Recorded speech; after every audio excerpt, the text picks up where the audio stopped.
My name's Keren Callen, and I did my paper was over CLIP.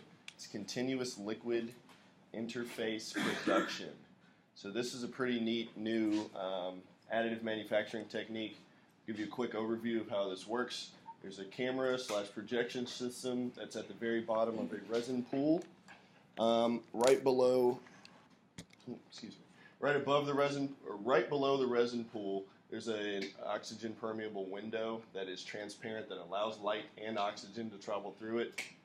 Between the window, the resin pool, and the part, there's a dead zone that's created, and this dead zone has no oxygen in it, which allows this part to not stick to this window.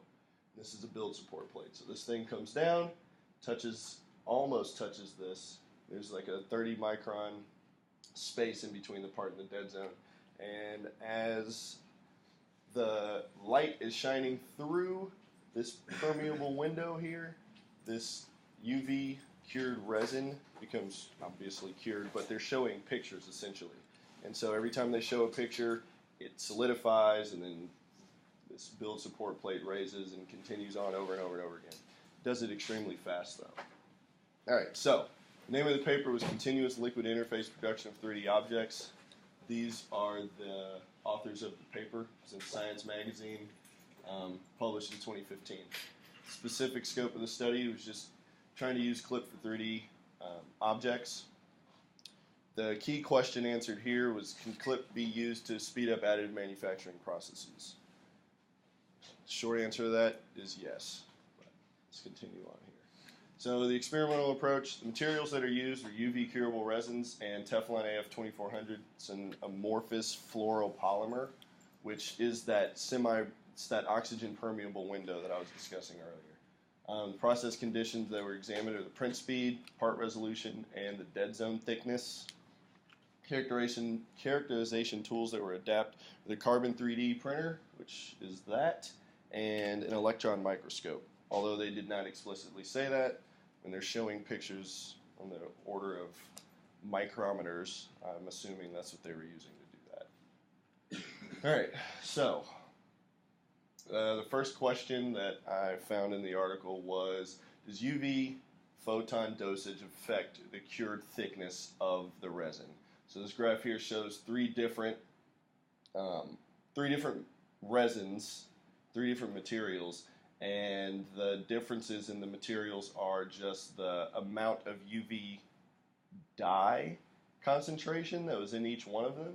So as it shows here, the increase in the amount of dye that was placed inside of the resin allowed the part cured thickness to increase. So the important takeaway from that is that as the UV dosage was increased, the thickness also increased, and the UV dosage was controlled by increasing the photosensitive dye concentration within the resin itself. And the second key study was, does the gas type affect the dead zone thickness?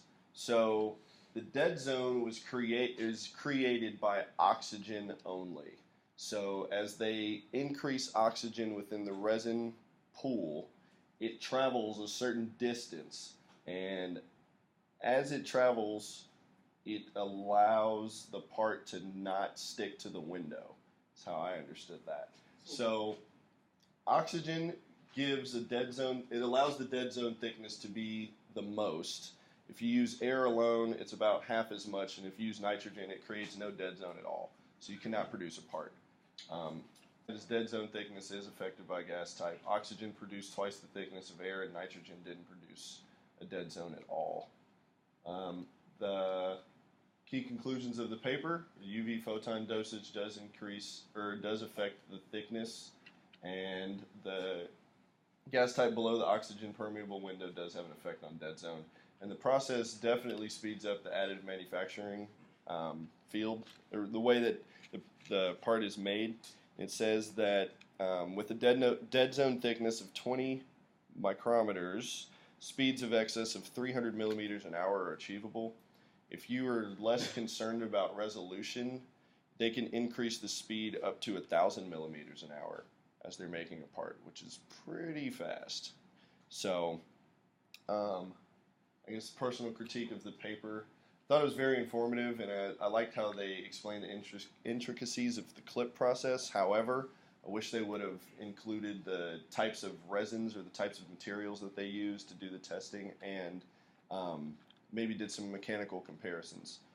One of the things that I did really think that actually stands out about this process is that as it's making the part comes out smooth because it's not layered. It's a continuous process, right? So as it's doing that, you reduce the chance for having